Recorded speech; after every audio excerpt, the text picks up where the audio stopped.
how to turn on or how to turn off Vibrate notification on Snapchat. Today guys, I will show you how to turn off this option. Just watch the video until the end.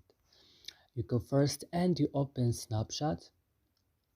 Then when your snap is opening, you go up and open your profile.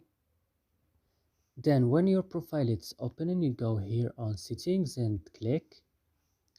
Then you go down and you go to notification, open your notification, then go down and you will find here Vibrate. You will turn off this option by clicking here on this icon, and that's it. And I hope this video is helpful for you guys. Don't forget to like and subscribe in our channel, and see you next video.